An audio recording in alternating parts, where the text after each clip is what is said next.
The Goat, a horror story, written and read by D.E. Ladd. Ellen hadn't made a sound for over an hour, lying across Jude's lap, stiff and quiet. He had to lean over now and again to make certain she was still alive. Yes, still breathing. The glimpse he caught of her adorable face chilled him, though. Her eyes stared blankly at the rear wall, and inky trails ran down her cheeks from crying earlier. First she'd screamed, then she'd cried, and finally, this. But he could feel her breathing and hear a tiny whistling noise coming from her small nose. He stroked her hair. The cold from the floor seeped through his pants and into his skin as the spectral moonlight spilled in through the small windows. Shadows played about on the floor, spidery illusions created by the assorted lab equipment all around them. A barb of horror stabbed his heart as something brushed against the steel door outside. Hair rustled against the metal. It was still out there. A minute passed. Gone again, for now. Jude ran his numb fingers through Ellen's short, silky brown hair. He rubbed her bare shoulders, thinking about how good she had looked just hours before in her off-white dress and little black shoes. A diamond necklace glittered faintly around her slender neck. Her earrings hung motionlessly, catching less light than they had during the celebration dinner. Jude felt a laugh rising up in his throat and choked it down. He tried in vain to discover some clue or answer as to what could have gone so horribly wrong. He remembered Ellen's announcement, which she had made with him standing right beside her. It took place in a dimly lit boardroom before 24 men with ashen faces and blank expressions. Their hands either rested on the arms of their expensive leather chairs or sat folded into neat little balls on the marble table in front of them. They would provide the money, and they needed convincing. But the investment had been structured so well by Ellen they simply couldn't refuse. In no time the lab had been built right into their own home, made from reinforced concrete and steel, necessary precautions given what they'd be working with. The steel door was the only way in or out. It had a small plexiglass window with electric wires running through it near the top. More unbreakable plexiglass windows ran high along the walls. Access was carefully guarded in or out. Each time they wanted to quit for the day, a blood sample had to be taken to ensure that no contamination had occurred. Ellen was the brains of the team, always had been. It was her creation, one that promised to turn things around for the better. Nuclear and toxic waste, any number of biohazardous materials, poisonous manufacturing byproducts, they were all slated for extermination. Even ordinary garbage and human excrement were potential targets. Anything we didn't want, it would eat. That was what it had been designed for. This miracle Ellen had conceptualized and developed, with only the help of her loving husband. A miracle Ellen had named the Goat. Damn! Ellen pouted her bottom lip as she hovered over a microscope. She had one eye pinched closed as she reached for a silver pen in the pocket of her white lab coat. She put on her glasses as Jude approached her and placed a hand on her shoulder. What's wrong? He concealed his amusement over her behavior. It's rebelling. It won't live more than 2 seconds after it eats the waste. I should have known this was going to be more difficult than I'd first imagined. Ellen removed her glasses and rubbed her eyes. We'll figure it out. Just don't work yourself to death over this. Take your time, Jude said. Easy advice to give, harder to follow. They've been riding me ever since June. How are the tests coming, Dr. Chase? Do we have an operational sample yet, Dr. Chase? Our investors are very concerned, Dr. Chase. When can we expect a demonstration, Dr. Chase?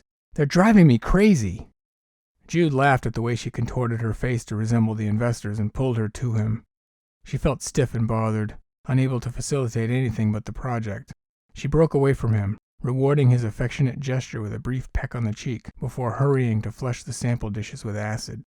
Ellen had informed the investors that the preliminary tests had gone very well.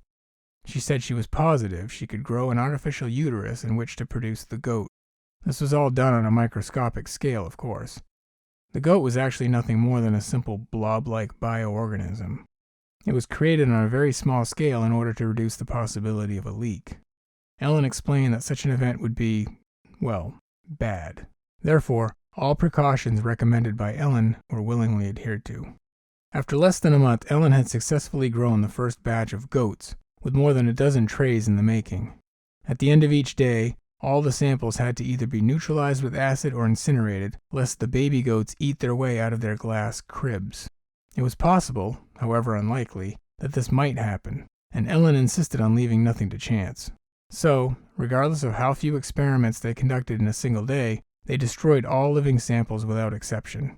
This resulted in longer days at the lab, as Ellen was forced to incubate new samples each evening, so they'd be almost full grown in 7 hours or so. Every day she started from scratch, unable to simply pick up where she left off the day before. This made progress extremely slow. "Honey, give me the series for the twin cells we studied yesterday. Thanks," Ellen mumbled, her left eye pressed to the microscope. Jude double-checked the numbers. 653,117/50. Great. Ellen adjusted the microscope. "What, you find something?" Jude rose from his computer station and strode across the lab to where she sat. "Well, sort of." "What is it?" Ellen paused a few times, rattling a small keyboard with her left hand before returning to the scope. "Remember how I told you why I used the reverent method of cell construction to create the goat?" Jude nodded. "It was a time element, wasn't it?" "Yeah. If I had used the standard method, it would have taken me 2 whole years to grow a single goat. The reverent method cuts my time to a fraction of that. Anyway, the interesting thing is, I think this goat of ours is rejecting what we feed it because it's remembering how it was made." Jude widened his brown eyes at her. "What?" "Sounds pretty weird, I know, but I'm almost positive." Ellen looked back into the scope. "It's used to eating filet mignon, and now we're trying to feed it dog shit. It's hard for it to accept that, I think."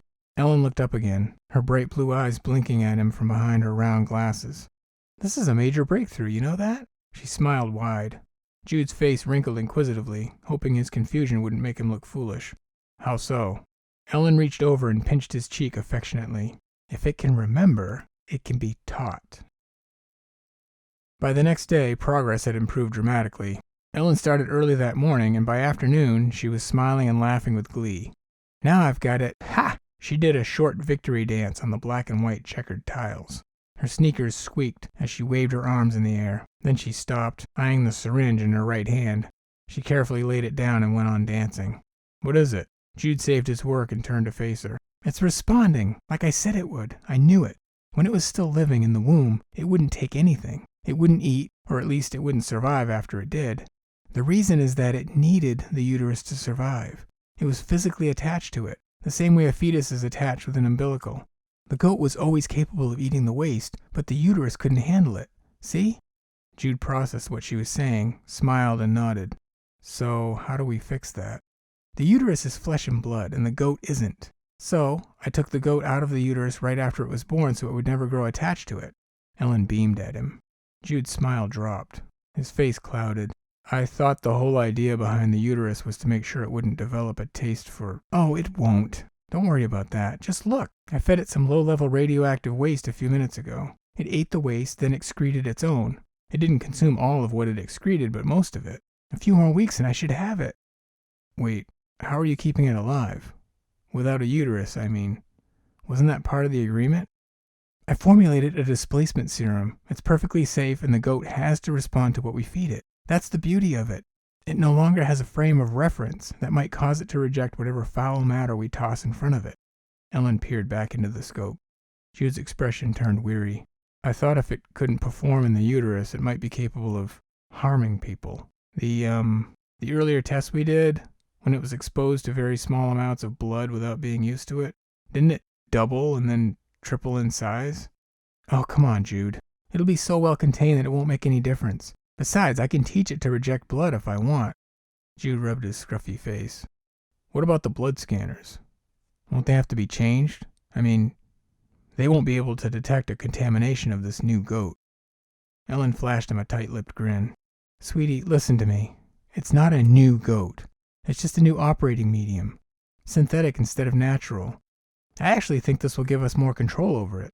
We won't have to contend with viruses and infections and so on. We may even be able to refrigerate the samples instead of destroying them every day." Whoa, hold on a minute. We can't just change procedures like that. Not without notifying the science board, the investors, the government." Jude held up his hands in alarm. "You're changing too many variables at once." Ellen grunted and sighed with frustration. "What's the matter?" Jude asked. She looked at him, her blue eyes narrowed with annoyance. "Do you have any idea how long all of that would take?" Not really, a month. We could take a little break. Dr. Lerone made adjustments to his research procedures back in 2013. He's still waiting for them to re-equip him. Ellen took off her glasses and rubbed her temples. Re-equip? Jude vaguely remembered Ellen mentioning Dr. Lerone's work a few years ago. Yes, honey. You think they just let you keep all the equipment while they're busy hacking through red tape and regulations? Oh no. It goes right back to the investors. This lab would be ripped out of our house. All of our gear would be confiscated because we decided to change horses midstream. And what the hell for? Come on, Jude, I'm asking you to trust me on this. When we succeed, I'll inform the council about our alterations, quietly. Everyone smart does it that way. Ellen's expression had softened. She donned her pleading look and forced a smile. Jude was never one to take chances by altering project guidelines, especially in a case like this. But she had a point. He was still reluctant. The goat was a serious project, a dangerous project, one that shouldn't be altered or hurried along. I don't think we should proceed without their knowledge and consent, he said. I'm sorry, Elle. I can't support rushing this. It's too damn risky. Think about the magnitude of negative potential we're dealing with here. If it ever got out... Ellen jumped up from her chair. I don't need to think about it. I'm living it, okay? Jesus. My own goddamn husband. She started pacing about the lab like a caged tiger. It's already done, Jude. I've already done it. This is what we have to work with. Either we finish it my way, or they'll take it away from us. Period. Is that what you want? Her big blue eyes floated on tears. Jude looked to the floor and pulled in a deep breath. He hated fighting with her. She was always so emotional, so altruistic all the time. Clean the air, clean the water, save the world. Noble intentions indeed, but this was different. The risks attached to the goat project terrified him. He stepped closer to her. We agreed when we started to go by the book, and you know why. Hell, you know why better than I do. Ellen stepped away from him and raised her arms in defense. Oh, for Christ's sake! What, now I need to be lectured on the risks? Why are you in such a hurry all of a sudden? I know it's not the investors. They might have been a bit anxious earlier on, but that never mattered before. What the hell's going on with you? Jude took a tentative step toward her. Ellen crossed her arms and sniffled. I want to be done with this so we can spend some time together. Jude started toward her and froze when she added, just the three of us. She looked up at Jude and smiled faintly. There was something different in her eyes, something deep and serious, soft and vulnerable. They'd been trying for a long time without success. Ellen, you're 6 weeks, she said through a smile. A single tear rolled down her cheek. Jude went to her and pulled her toward him, squeezing giggles out of her. Why didn't you tell me sooner? Ellen rested her hands on his cheeks. I wanted to be sure. Jude hugged her tight for a moment before breaking free suddenly. Oh, did I squeeze you too tight? He pressed a gentle hand to her tummy. Ellen laughed. Don't be silly. Jude stared at his beautiful wife for a long time. He could think of only one thing. Their baby. Ellen kissed him and smiled. I want us to succeed, Jude. This is it, the big one. We finish this and we're set. The grants, the royalties, the patents. We wouldn't have to work anymore. I want to give everything to our child. All of our time, not the tiny amount I got when I was a kid. You know? Yeah.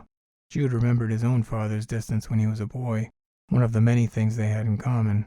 He stroked her face, her big cheeks, the soft line of her jaw. He kissed her on her full lips and smiled. Let's get back to work.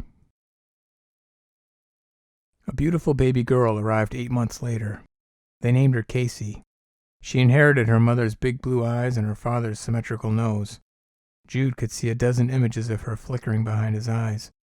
The little outfits she wore, her adorable smile, and the way she laughed sparkled like little jewels of memory he wanted so much to protect. She loved to chase birds in the yard and clomp about the house wearing Ellen's shoes. She was a perfect child in every way. Casey had been running about the house on the evening of the banquet dinner, the little angel in overalls with her hair in pigtails. She had a habit of sucking on her right forefinger instead of her thumb. Don't run with your finger in your mouth, sweetie, Teresa the sitter called out from the living room. Ellen stood in front of the mirror, an image of beauty Jude adored more and more after Casey had been born. She wore a cream-colored gown, a pair of small black heels, and a thin diamond necklace with matching earrings. The yellowish light made her skin look golden brown, and she wore contacts instead of glasses. Jude watched her from behind as she fixed her hair and inspected what little makeup she'd applied. "You spying on me, mister?" she asked. "Yep, and I'm going to do a hell of a lot more than that once this little ceremony is over." Jude crept up from behind, placed his hands on her hips and caressed them. He kissed her neck, causing her to close her eyes and sigh. "Don't do that to me now. I have to be in the right state of mind to give my speech." Ellen winked and eased away from him. Jude adjusted his bow tie and made a frown in the mirror. "Suit yourself, lady. Don't expect me to do that magic thing to you tonight." He turned around and hurried across the room when he heard tiny footsteps padding toward their bedroom. Casey ran in, and Jude scooped her up into his arms. "Gotcha now, little woman." Jude kissed her stomach. Casey shrieked and giggled helplessly. He set her down and watched her scurry over to Ellen like a wind-up toy, stopping to hug her mother around the legs. "Hey, Angel, what are you up to?" Ellen stroked Casey's silky hair. I'm hungry," Casey said. Ellen inspected Casey's hands to make sure they were clean before scooping her up. "Well, go and tell Teresa and she'll give you a cookie or something, okay?" "'Kay." Casey squirmed to be set free. Ellen set her down and Casey darted across the room again and continued racing toward the kitchen. Jude and Ellen embraced again, whispering provocative suggestions to each other before leaving the bedroom to begin their evening. Jude's wistful smile lingered several moments after the memories faded. He found himself back in the lab, sitting on the cold floor with Ellen in his arms. The clouds raced past the moon, animating various spots on the wall.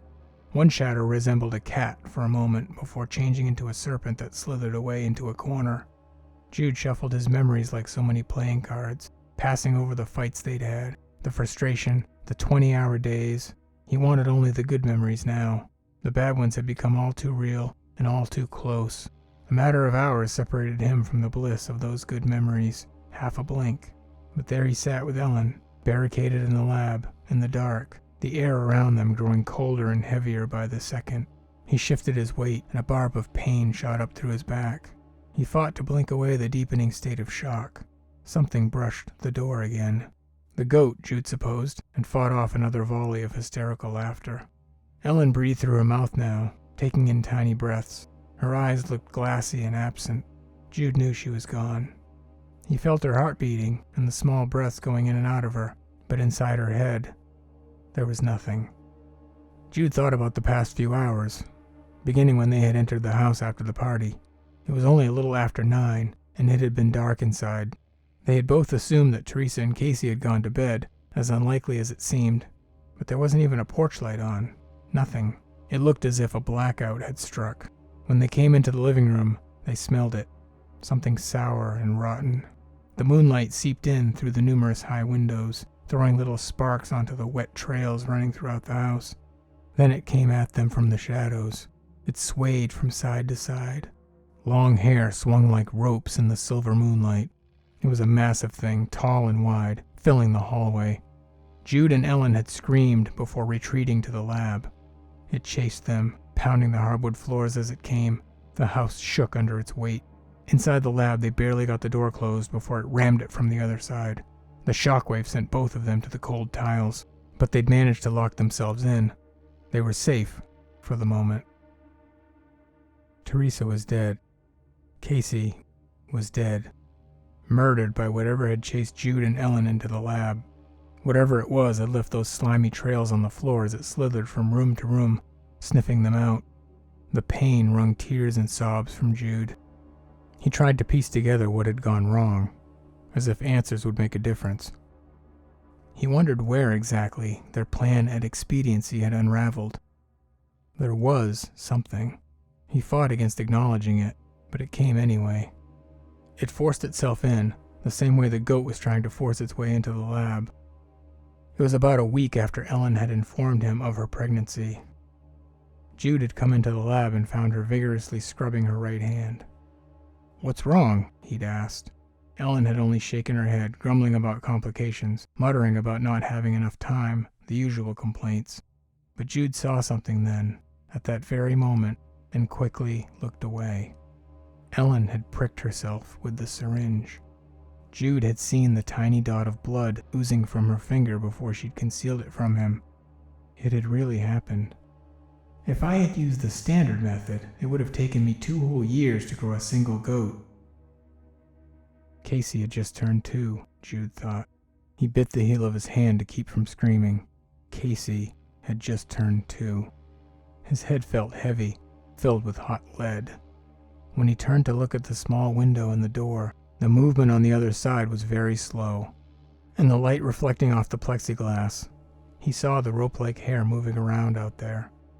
And then, just for a second, he thought he saw an eye staring in at him.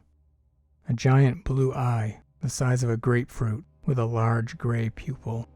Jude yelped at the sight of it and bit hard into his hand again, drawing blood. "Mommy, I'm hungry." Jude laughed, and it felt so good to laugh. He wasn't sure whether he'd heard the voice coming from the other side of the door. It reminded him of a record being played on too slow of a speed. It bumped against the door again. A cracking sound broke the silence, the splitting of the door's steel casing. "We did it, Elle. We really did it." Jude stroked Ellen's hair and stared off at the wall. It was the last time he spoke. He fell silent and joined his wife wherever she was, stroking her hair and face, staring off at nothing. The sounds continued from outside the lab. They grew louder and louder. The goat started gnawing at the door.